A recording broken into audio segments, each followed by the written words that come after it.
اعوذ باللہ من الشیطان الرجیم بسم اللہ الرحمن الرحیم اللہم صلی علی محمد وعلی آل محمد کما صلیت علی ابراہیم وعلی آل ابراہیم انک حمید مجید۔ السلام علیکم ورحمۃ اللہ وبرکاتہ۔ آج ہم رسول اکرم صلی اللہ علیہ وآلہ وسلم کی ہجرت مکہ سے مدینہ منورہ کو جب آپ ہجرت کر کے چلے گئے تو وہاں بھی کفار مکہ کو آرام نہ آیا اور انہوں نے اپنے شیطانی چالوں اور مختلف سازشوں کے ساتھ آپ صلی اللہ علیہ وسلم کے ساتھ مختلف قسم کی لڑائیاں لڑیں۔ تو آپ صلی اللہ علیہ وسلم نے مدینہ پہنچنے کے بعد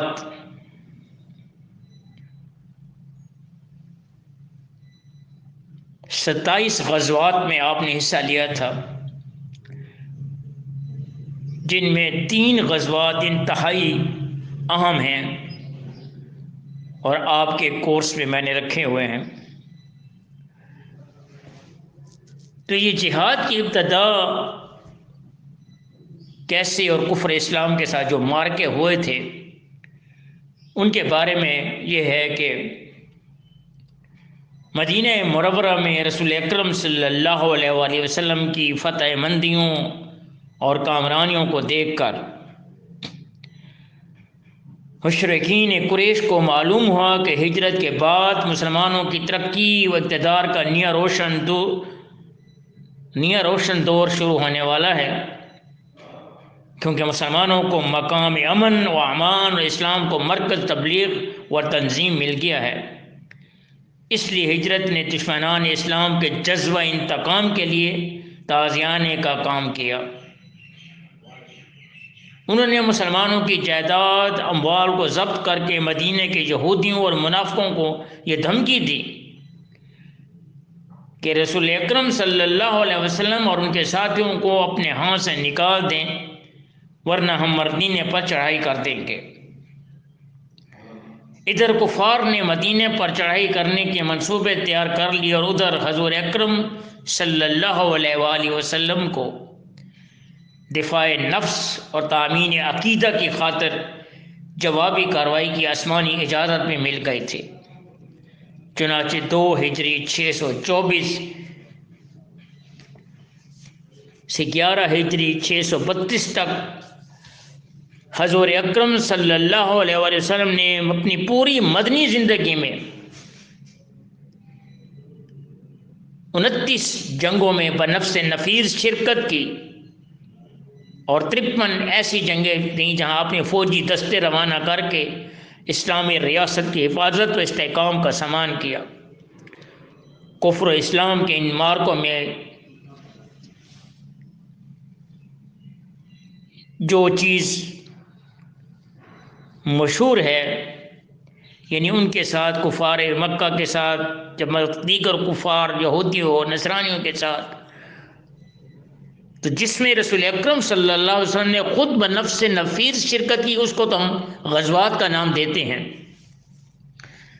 اور جہاں آپ نے اپنے صحابہ کرام کا لشکر بھیجا یا آپ کے بعد صحابہ کرام نے مختلف جنگیں لڑی تھیں، انہیں سرایہ کہتے ہیں۔ یہ سریہ کی جمع ہے، سرایہ۔ تو اب ان تمام غزوات میں سے ہم 3 غزوات کا ذکر کریں گے۔ اور سب سے پہلے غزوہ بدر، ہجرت کے دوسرے سال جب کفار مکہ کی مدینہ پر چڑھائی کے منصوبے بنائے جا رہے تھے اور دوسری طرف مدینہ میں مہاجروں کے کھانے کے لیے غلہ مہیا کرنے کا سوال حل طلب مسئلہ بن گیا تھا، اس لیے اہل یثرب کو اپنے قائد حضرت محمد مصطفیٰ صلی اللہ علیہ وسلم کی اطاعت میں اس امر کی ضرورت محسوس ہوئی کہ شام سے مکہ کو واپس جانے والے کاروان رسد اور سامان خوردنوش کو مدینہ کے قریب روکا جائے، تاکہ اس طرح مشرکین مکہ کی اقتصادیات پر ضرب پڑے اور ساتھ ہی رسد کا مسئلہ بھی حل ہو جائے۔ کفار مکہ کے تجارتی کاروان کے امیر ابو سفیان نے قافلے کی حفاظت کے لیے اہل مکہ سے مسلح افراد مانگے، چنانچہ مدینہ سے 60 میل دور جنوب مغرب میں بدر کے مقام پر 17 رمضان 2 ہجری کو بمطابق 13 مارچ 624 عیسوی کو بروز منگل بوقت صبح لشکر کفار اور مسلمانان مدینہ کے درمیان جنگ ہوئی۔ اس جنگ میں مسلمانوں کی ٹوٹل تعداد 314 تھی، جن میں 83 مہاجرین، 61 اوسی اور 170 خزرجی مسلمان شامل تھے۔ اوس اور خزرج قبیلوں کے نام ہیں۔ ان کے پاس 3 گھوڑے اور 70 اونٹ تھے۔ یہ ٹوٹل آپ کے پاس جو جنگ لڑنے کا سامان تھا اور جو تعداد تھی لڑنے والوں کی، وہ 314 تھی، اور ان کے پاس صرف 3 گھوڑے اور 70 اونٹ تھے، جبکہ کفار مکہ کے پاس 1000 آزمودہ کار سپاہیوں کا آلات حرب و ضرب سے مسلح لشکر تھا۔ سخت مدبھیڑ ہوئی۔ پہلے حضور اکرم نے مسلمانوں کو تاکید کے ساتھ فرمایا، جب بھی کبھی آپ صلی اللہ علیہ وسلم لڑائی کا آغاز ہوتا تھا تو آپ پہلے اپنے صحابہ کرام کو کچھ نصیحتیں کیا کرتے تھے، اور وہ نصیحتیں کیا تھیں؟ یہ کہ میدان جنگ میں حملے کی پہل تم نہ کرنا،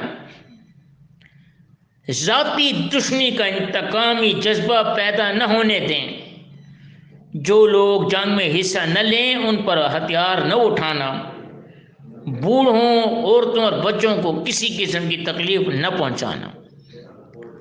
تو عرب کے دستور جنگ کے مطابق سب سے پہلے انفرادی لڑائی مبارزات شروع ہوئی۔ تو ایک دو تو مطلب آتے تھے نا، وہاں سے بھی 2 نکلتے تھے، یہاں سے بھی 2 نکلتے تھے، یہ عرب کا دستور تھا۔ تو مشرکین کی صفوں سے 3 میدان میں نکل آئے، عتبہ بن ربیع اور اس کا بھائی شیبہ اور اس کا بیٹا ولید۔ تو ان کے مقابلے میں 3 انصاری آئے۔ تو قریش نے کہا کہ تمہاری حاجت نہیں ہے، ہم اپنے ہم سر و برابر کے لوگ چاہتے ہیں۔ پھر اس کے بعد ان کے مقابلے میں حضرت امیر حمزہ بن عبد المطلب، عبیدہ بن الحارث اور علی بن ابی طالب ان کے مقابلے کے لیے آ گئے۔ حضرت عبیدہ نے عتبہ اور حضرت حمزہ نے شیبہ اور حضرت علی نے ولید کا مقابلہ کیا۔ حضرت امیر حمزہ اور حضرت علی نے اپنے اپنے مقابل کو ایک ہی بار میں قتل کر دیا۔ البتہ حضرت عبیدہ کو عتبہ نے زخمی کر دیا، مگر حضرت حمزہ اور حضرت علی نے عتبہ پر حملہ کر کے اسے بھی ڈھیر کر دیا۔ پھر بعد ازاں عمومی جنگ شروع ہو گئی۔ تلواریں، نیزے، تیر کمان اور تمام جنگ کا جو سامان تھا وہ حرکت میں آ گئے۔ نہ صرف انصار بلکہ مہاجرین کے سینوں میں جوش شہادت بھرا ہوا تھا۔ خصوصاً مہاجرین کی جان بازی، اخلاق اور بے نفسی والی لاہیت کا یہ عالم تھا کہ بھائی کے مقابل میں بھائی اور بیٹے کے سامنے باپ 2 بدو تلوار چلا رہے تھے، اور اسلامی فوج کا مقدس قائد اور انسانیت کا محسن اعظم اللہ کے حضور خاک پر سجدے میں سر رکھے دعا کر رہا تھا، اے اللہ، اگر آج یہ مختصر سی جماعت ہلاک ہو گئی تو پھر قیامت تک تیری پرستش نہ ہو سکے گی، اور تیری عبادت کرنے والا اور تیری وحدانیت کی دعوت دینے والا کوئی نہ رہے گا۔ اے مولا کرم، اپنے نام لیواؤں کی مدد فرما اور انہیں فتح و نصرت عطا فرما۔ دعا قبول ہوئی، مسلمانوں کا جذبہ سرفوشی کام آیا۔ 2 نوخیز نوجوانوں نے کافروں کے سردار ابو جہل کا کام تمام کر دیا۔ آخر قریش 70 مقتول اور 70 قیدی چھوڑ کر میدان جنگ سے بھاگ گیا۔ قریش کے جو لوگ گرفتار ہوئے ان میں حضور اکرم صلی اللہ علیہ وسلم کے چچا عباس، داماد ابو العاص جو حضرت بی بی زینب کے شوہر تھے، اور حضرت علی کے بھائی عقیل بھی شامل تھے۔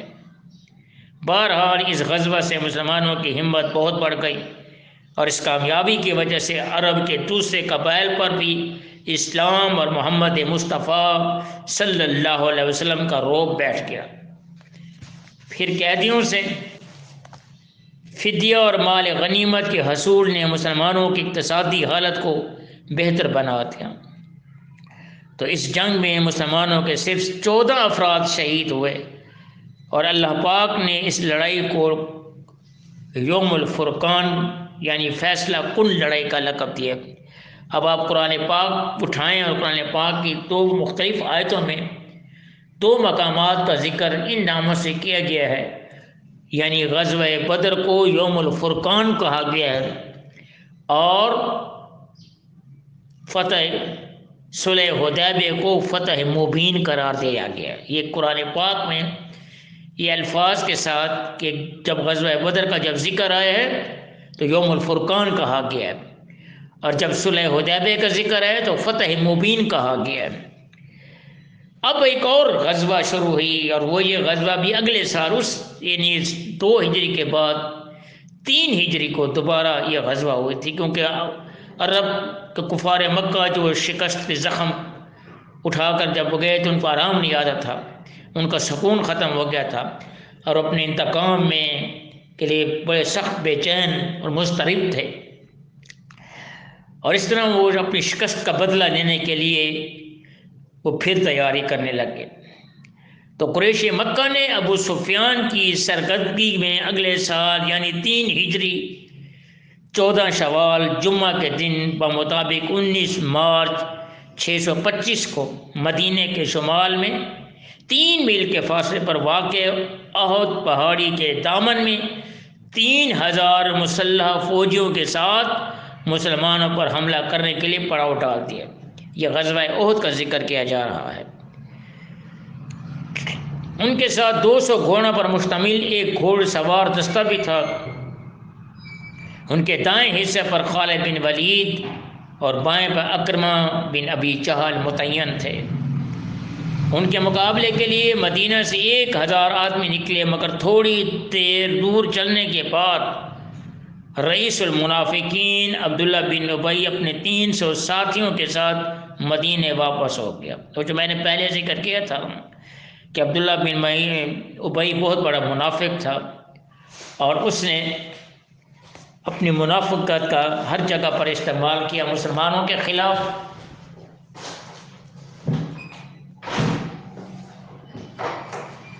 اب وہ جب ایسا موقع آیا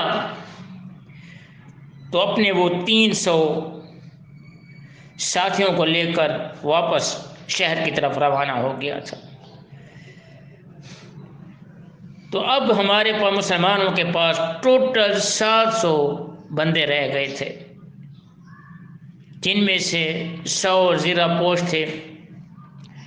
حضور اکرم نے بنفس نفیس اسلامی فوج کی سفرائی کی، فوج کی پشت کی جانب ایک درہ تھا۔ حضور اکرم صلی اللہ علیہ وآلہ وسلم نے عبداللہ بن جبیر کی نگرانی میں 50 تیر اندازوں کو وہاں متعین فرما کر تاکید کی کہ اسلامی فوج کو چاہے جیت ہو یا ہار، اس جگہ کو ہرگز نہ چھوڑنا۔ حضور اکرم صلی اللہ علیہ وسلم نے اپنی جان نثاروں اور سرفروشوں کے دلوں میں اس حقیقت کو اتار دیا تھا کہ ہمارا مقصد خون ریزی اور قتل و غارت نہیں، اور نہ حصول مال اور دولت مندی نہیں۔ ہمارا مرنا اور جینا صرف اللہ پاک کے لیے ہے، اور جہاد فی سبیل اللہ در حقیقت اللہ کے کلمے اور توحید کے پرچم کو بلند کرنے کا نام ہے۔ اس طرح مقابلہ شروع ہوا تو مسلمانوں نے اس قدر جوش و ہمت کے ساتھ دفاعی جنگ لڑی کہ دشمنوں کی صفیں الٹ رکھ دیں، اور کافروں نے شکست کھا کر میدان جنگ سے بھاگنا شروع کر دیا۔ مسلمانوں نے ان کا تعاقب کیا، یہ دیکھ کر کہ کافر شکست کھا کر بھاگ رہے تھے۔ در پردہ متعین 50 تیر اندازوں نے بھی ان کے تعاقب میں اپنی پوزیشن چھوڑ دی۔ یہ بہت بڑی ایک ایسی غلطی تھی جس غلطی کا نقصان مسلمانوں کو بہت سخت ہوا تھا، اور وہ ان کی غلطی کیا تھی کہ اپنے آقا نامدار، اپنے مجاہد، اپنے سپہ سالار اعظم کا حکم نہ ماننے کا، کیونکہ آپ صلی اللہ علیہ وسلم نے ان کو یہ تاکید کی تھی کہ چاہے ہمیں فتح ہو چاہے شکست ہو تو آپ نے یہ جگہ نہیں چھوڑنی۔ تو اس کے بعد جب وہ اسی انداز میں حضرت خالد بن ولید ابھی تک مسلمان نہیں ہوئے تھے، 200 گھوڑوں کے ساتھ اس خالی جگہ سے مسلمانوں پر حملہ آور ہوا اور مسلمانوں کی صفیں منتشر ہونے لگی، اور پھر یہ افواہ پھیل گئی کہ رسول اکرم صلی اللہ علیہ وآلہ وسلم شہید ہو گئے۔ اس افواہ سے مسلمانوں میں بے چینی پھیل گئی، جبکہ حضور اکرم صلی اللہ علیہ وسلم میدان میں موجود تھے، اور حضرت ابو دجانہ، حضرت سعد بن ابی وقاص اور حضرت عبد الرحمن بن عوف اپنی جانوں کو ڈھال بنا کر حضور کا دفاع کر رہے تھے۔ اسی دوران حضرت کعب بن مالک نے بلند آواز سے منتشر مسلمانوں کو جمع ہونے کے لیے آواز دی اور کہا کہ مبارک ہو، رسول اللہ یہاں موجود ہیں۔ یہ سن کر تمام صحابہ جمع ہو گئے اور دشمن پر ایک بار پھر حملہ کیا، اور اس حملہ کی تاب نہ لا کر کفار مکہ مایوسی کے عالم میں میدان جنگ سے پسپا ہو گئے۔ تو اس لڑائی میں رسول اکرم صلی اللہ علیہ وسلم کا چہرہ مبارک، وہ جو میں کہہ رہا تھا کہ خالد بن ولید دوسری طرف جب اس نے جگہ جگہ خالی تو دوسری طرف ٹرن ہو کر اس نے اس درے پر حملہ کیا جہاں رسول اکرم صلی اللہ علیہ وسلم موجود تھے، تو اس حملہ کی وجہ سے رسول اللہ صلی اللہ علیہ وسلم کے دانت مبارک شہید ہوئے، آپ کے چہرے کو مبارک پر ضرب لگی اور آپ کو وہاں کافی زخمی ہوئے تھے۔ تو اسی زخمی حالت ہونے میں کسی نے دیکھ لیا ہوگا تو پھر اس نے یہ افواہ اڑا دی کہ رسول اللہ صلی اللہ علیہ وسلم نعوذ باللہ شہید ہو گئے۔ تو اس ایک اور نقصان ہوا کہ اسی غزوہ میں 70 مسلمانوں نے جام شہادت نوش کیا اور ٹوٹل 33 کافر مارے گئے۔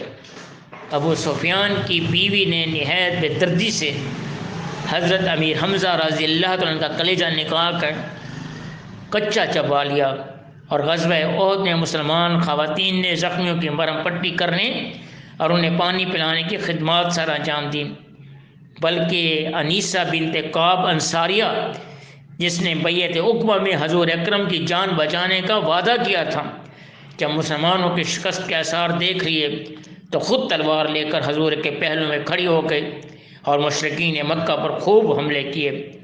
اس جنگ میں مسلمانوں کو کھلی فتح حاصل ہوئی تھی، لیکن ایک فوجی غلطی اور امیر لشکر کے حکم کی نافرمانی کی وجہ سے اتنا بڑا نقصان اٹھانا پڑا کہ اس سے مسلمانوں کو ایک درس تو یہ ملا کہ حضور اکرم کے ادنیٰ حکم کی نافرمانی بھی بڑے وبال کا سبب بنتی ہے، اور دوسرے یہ کہ زندگی کی جد و جہد میں ناکامیوں کا سامنا بھی کرنا پڑتا ہے۔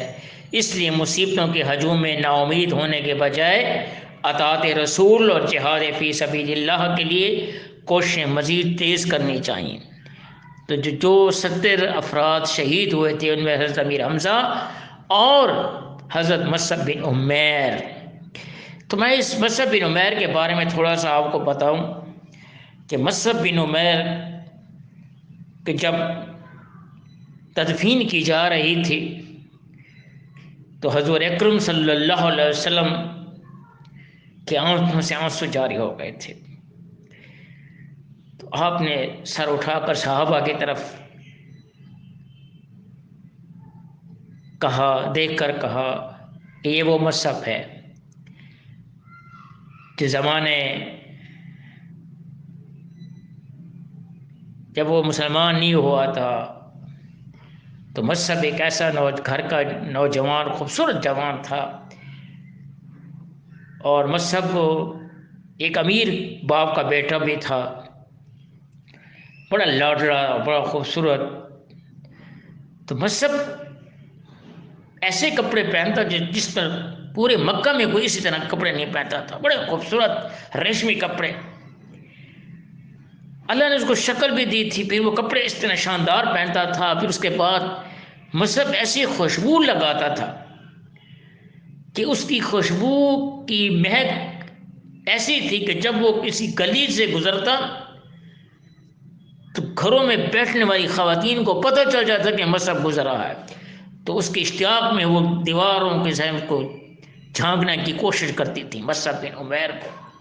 مصعب کسی کو پرواہ بھی نہیں رہتا تھا۔ یہ وہ مصعب تھا جس کا ہر روز نیا جوڑا اور ہر روز نئی خوشبو اور مہک لگا کر وہ پھرتا تھا، اور آج وہ مصعب ہے جس نے اسلام کی خاطر اتنی بڑی قربانی دی کہ آج مصعب جب شہید ہوا ہے تو اس کو جب کفن پہنایا جا رہا تھا تو اس کا کفن پورا نہیں ہوتا تھا۔ اگر سر ڈھانپتے تھے تو پاؤں ننگے ہو جاتے تھے، اور اگر پاؤں ڈھانپتے تھے تو سر ننگا ہو جاتا تھا۔ اسی پوزیشن کو دیکھتے حضور اکرم کی آنکھوں سے آنسو جا رہے، اور آپ نے صحابہ کو بتایا یہ کہ یہ وہی مصعب ہے۔ اب ہم تیسری جنگ احزاب یا جنگ اس غزوہ خندق، القرآن مجید میں احزاب کے نام سے ایک سورہ ہے، تو اس میں پوری تفصیل کے ساتھ اس جنگ کا احوال نامہ لکھا ہوا ہے۔ اس کو دو نام دیتے ہیں، احزاب بھی کہتے ہیں اور غزوہ خندق بھی کہتے ہیں۔ مسلمانوں کی کفار مکہ سے تیسری بڑی لڑائی غزوہ احزاب کے نام سے مشہور ہے، اس لیے کہ اس میں یہودیوں کی سازشوں سے مختلف عرب قبائل اور قریش نے مل کر اپنی متفقہ قوت سے مسلمانوں پر حملہ کیا تھا، اور چونکہ اس بار مسلمانوں نے مدینہ کے گرد خندق کھود کر اور محصور ہو کر مقابلہ کیا، اس لیے اسے غزوہ خندق بھی کہتے ہیں۔ جنگ کی وجہ تو وہی شرک اور اسلام کا بنیادی اختلاف اور کفار مکہ کے مسلمانوں سے ابتدائی دشمنی تھی۔ غزوہ احد کا اچھا اثر نہ ہوا، اور یہود اور قریش کے اکسانے پر عرب قبائل مسلمانوں کی مخالفت پر آمادہ ہو گئے۔ 4 ہجری میں کئی چھوٹے بڑے قبیلوں نے سر اٹھایا، اور فتن کے کوہستانی قبیلے کے سرداروں نے خویلد اور بنی لیحان کے سردار سلیمان بن خالد نے اپنی جگہ مدینے پر حملہ کی تیاریاں شروع کر دی۔ حضور صلی اللہ علیہ وآلہ وسلم نے مسلمانوں کے دستے بھیج کر دونوں کی سرکوبی کی، اور بنی کلاب کے سردار ابو برہ نے بہت سے مسلمانوں کو تبلیغ کے لیے بلا لیا۔ جب وہ بیڑ موتا کے مقام پر پہنچے تو دھوکہ سے سب کو قتل کر ڈالا۔ یہ بڑا خوبصورت واقعہ ہے، اگر آپ قرآن پاک اٹھائیں تو وہاں یہ پڑھیں کہ انہوں نے کس شیطانی چال کے ساتھ اور دھوکے اور منافقت کے ساتھ رسول اکرم صلی اللہ علیہ وسلم کو دھوکہ دیا کہ آپ اپنے ساتھیوں کو بھیجیں تو ہم آپ کے ساتھیوں سے مل کر اپنے علاقے میں دعوت تبلیغ کریں گے، اس سے مسلمانوں کی تعداد میں اضافہ ہوگا۔ تو رسول اکرم صلی اللہ علیہ وسلم نے ان کی بات کو مانتے ہوئے آپ نے کچھ اپنے جانثاروں کو بھیجا، لیکن انہوں نے انہیں کو شہید کر دیا تھا۔ تو یہ بڑا زبردست واقعہ ہے۔ صرف ایک آدمی بچا، تو اسی طرح قبیلہ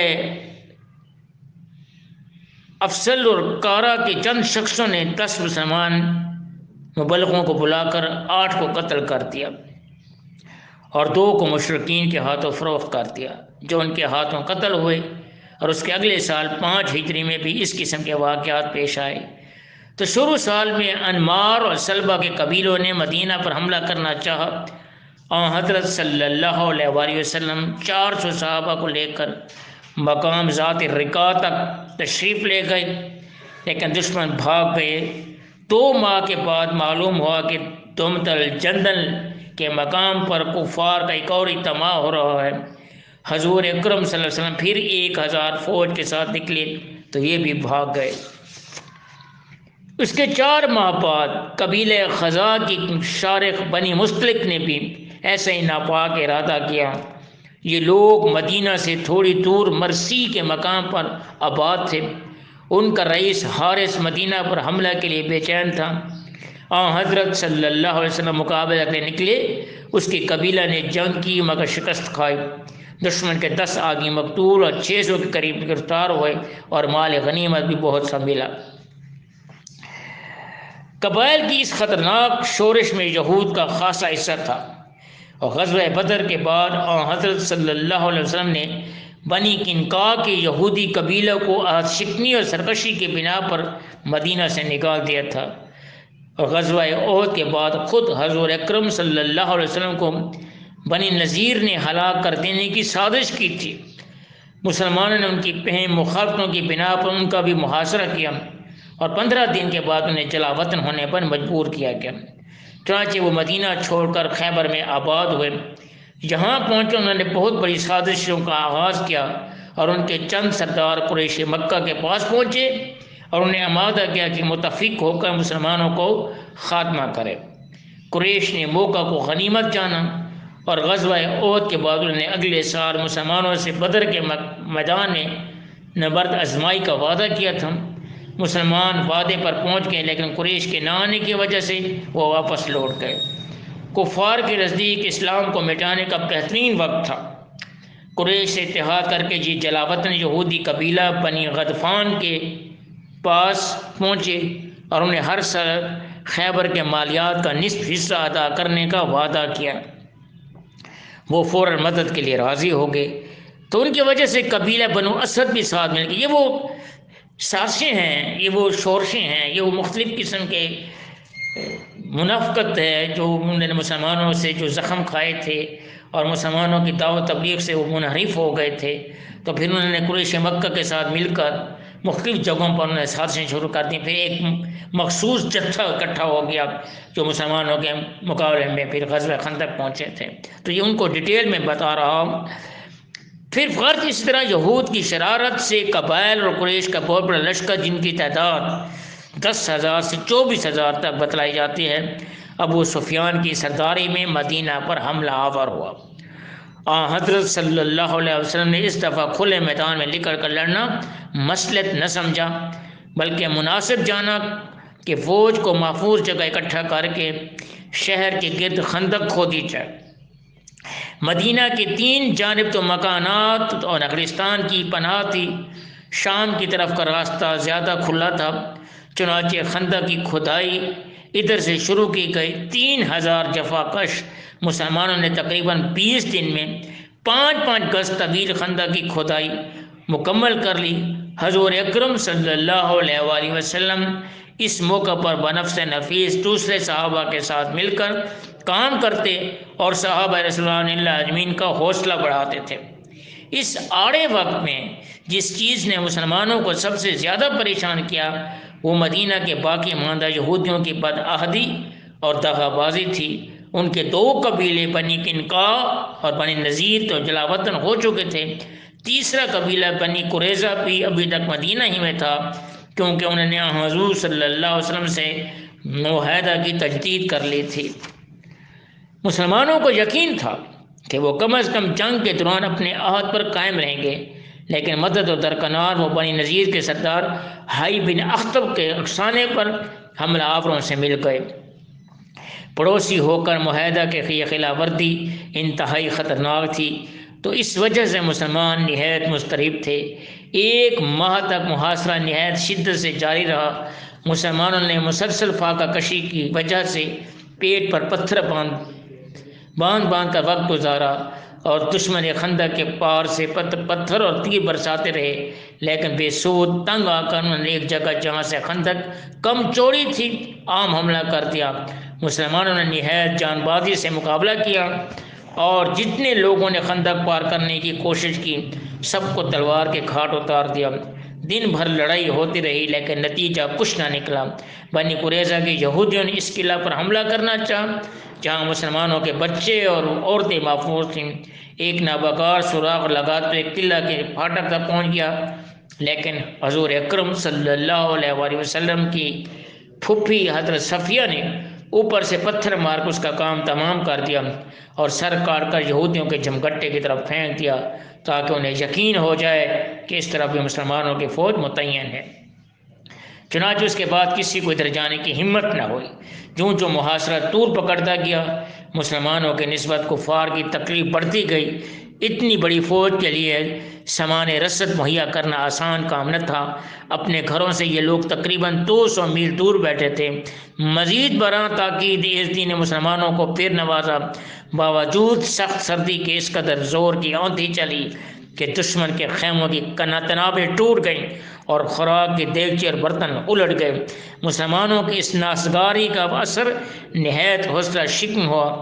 عین اس وقت قبیلہ غطفان کے رئیس نعیم بن مسعود جو ترپردہ ایمان لا چکے تھے دشمن کے لشکر میں گئے اور قریش اور یہود سے علیحدہ علیحدہ اس قسم کی باتیں کیں کہ دونوں میں پھوٹ پڑ گئی۔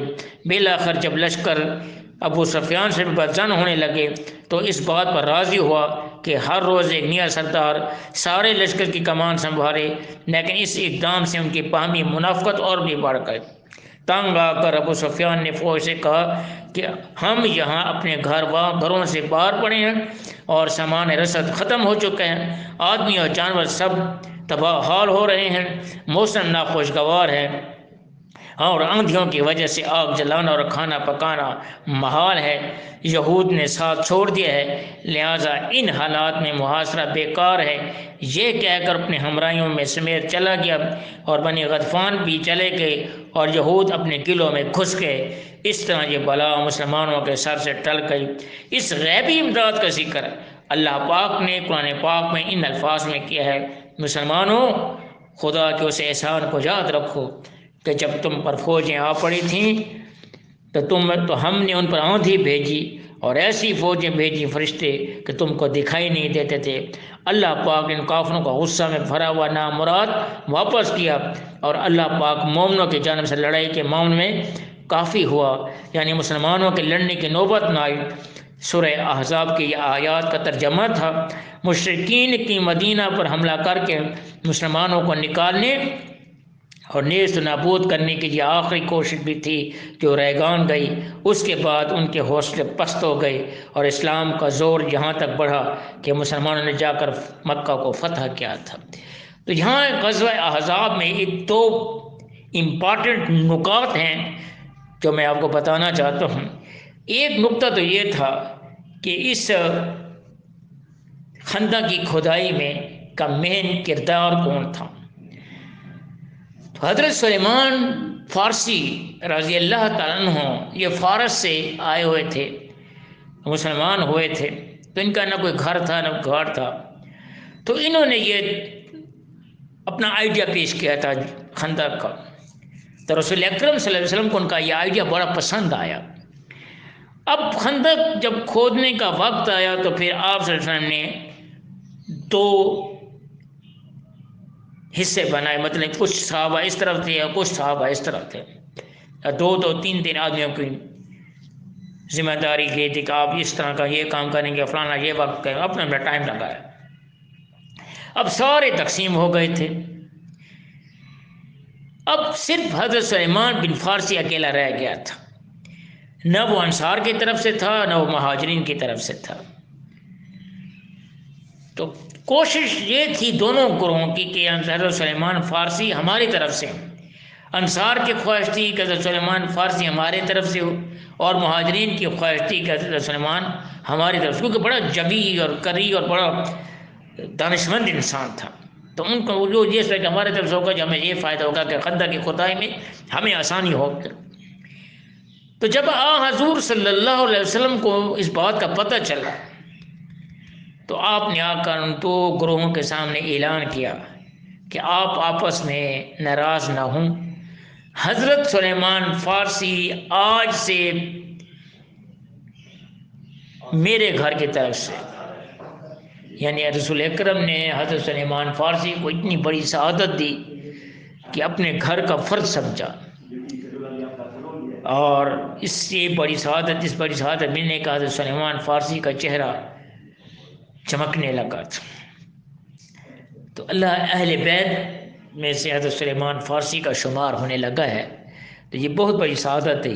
اور یہاں اس جنگ میں ایک اور نقطہ بھی میں آپ کو بتاتا چلوں جو ہم نے پڑھا ہے سنا ہے، وہ یہ تھا کہ جب محاصرہ طول پکڑتا گیا اور خندق کی کھدائی میں ٹائم لگا گیا تو مسلمان بھوک اور پیاس سے نڈھال ہونے لگے، تو اپنے آپ کو جرأت مندانہ اور قوی ظاہر کرنے کے لیے اور یہ ظاہر کرنے کے لیے ہمارے پیٹ بھرے ہوئے ہیں، تو انہوں نے اپنے پیٹوں پر ایک ایک پتھر باندھ لیا تھا۔ اب پھر کسی وقت ایسا ہوا کہ صحابہ اکرام نے کسی صحابی نے رسول اکرم صلی اللہ علیہ وسلم سے کہا یا رسول اللہ ہم تو بھوک سے نڈھال ہو چکے ہیں، تو یہ دیکھیں کہ ہم نے تو اپنے پیٹوں پر پتھر باندھے، انہوں نے قمیض اپنے پیٹ سے اٹھائی، تو آپ صلی اللہ علیہ وسلم نے دیکھا، تو آپ صلی اللہ علیہ وسلم نے اپنی قمیض بھی اٹھائی، کہا کہ میں نے تو 2 پتھر باندھے ہوئے ہیں۔ بہت بڑی بات ہے، رسول اکرم صلی اللہ علیہ وسلم ایسے نہیں تھے، عام ہماری طرح نہیں تھے۔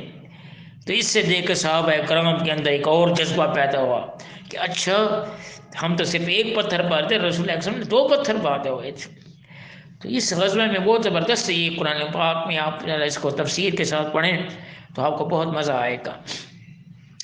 اب تھوڑا سا آگے یہ ہے کہ بنو قریظہ کا خاتمہ کس طرح ہوا تھا، کہ ایام محاصرہ میں جس چیز نے مسلمانوں کو حد درجہ مضطرب کیا تھا وہ بنی قریظہ کی یہودیوں کی غداری تھی، اور اختتام جنگ کے بعد وہ بنی نذیر کے مفسد سردار حی بن اخطب کو بھی اپنے ساتھ مدینہ لے آئے، اور اس شخص نے انہیں مسلمانوں سے عہد شکنی کی ترغیب دی تھی، اس لیے اس کا وجود سخت اشتعال کا باعث تھا، اور حضرت نے بنو قریظہ کو ان کی بد عہدی کی سزا دینے کے لیے ان پر حملہ کر دیا۔ انہوں نے بجائے اظہار ندامت کی حضور اکرم صلی اللہ علیہ وسلم کو گالیاں دیں اور مقابلے پر اتر آئے، تقریباً 1 ماہ تک محصور رہے، اور بعد میں یہ درخواست کی کہ حضرت سعد بن معاذ ان کے متعلق جو فیصلہ کرے انہیں منظور ہوگا، تو حضرت صلی اللہ علیہ وسلم نے قبول فرمایا، اور حضرت سعد بن معاذ رضی اللہ تعالیٰ عنہ انصاری قبیلہ اوس کے سردار تھے، جو بنی قریظہ کا حلیف اور ہم عہدہ تھا۔ عرب میں یہ تعلق رشتہ داری سے بڑھ کر سمجھا جاتا تھا کہ حضرت سعد بن نے تورات کے عین مطابق یہ فیصلہ کیا کہ لڑنے والے قتل کیے جائیں، عورتیں اور بچے قید ہوں، اور مال اسباب غنیمت کرا دیا جائے۔ چنانچہ 400 کے قریب یہودی قتل کیے گئے، جن میں حی بن اخطب بھی شامل تھا۔ ایک عورت بھی جس نے ایک مسلمان کو پتھر گرا کر شہید کیا تھا قصاص میں قتل ہوئی، اور بنی قریظہ کا یہ انجام محض ان کے اعمال کا نتیجہ تھا۔ حضرت صلی اللہ علیہ وسلم جب ہجرت کر کے مدینہ آئے اسی وقت سے ان سے دوستی کا معاہدہ ہوا تھا، اور اس کے بعد جب بنو نذیر جلا وطن ہوئے تو بنو قریظہ سے مسلمانوں کی تجدید ہوئی، جس کی روح سے ان پر مسلمانوں کی مدد لازمی تھی، لیکن اس کے برعکس وہ جنگ احزاب میں مسلمانوں کے خلاف کفار کے ساتھ شریک ہوئے، عورتوں اور بچوں کے قلعہ پر حملہ کرنے کی کوشش کی، اور غزوہ کے بعد حی بن اخطب کو ہمراہ لا کر مدینہ میں مزید اشتعال پیدا کیا، اور اپنی بدعہدی پر افسوس کے بجائے مسلمانوں سے مقابلہ کی ٹھان لی، جس کی سزا انہیں اس طرح کی مل گئی۔ تو یہ تھا آج کا لیکچر، جس میں ہم نے رسول اکرم صلی اللہ علیہ وسلم کی غزوات کے بارے میں آپ کو تفصیل سے میں نے پڑھایا ہے۔ تو 3 غزوات ہیں، تو امتحان میں ان میں سے ایک غزوہ کا ذکر ضرور آئے گا، تو انتہائی امپورٹنٹ ٹاپک ہیں، تو آپ ان کو خوب یاد کریں۔ تو انشاءاللہ تعالی آپ کا جو نیکسٹ لیکچر ہوگا اس میں صلح حدیبیہ، جس کو فتح مبین کا نام دیا گیا ہے، اس کے بارے میں ہم آپ کو پڑھائیں گے۔ وآخر دعوانا ان الحمد للہ رب العالمین۔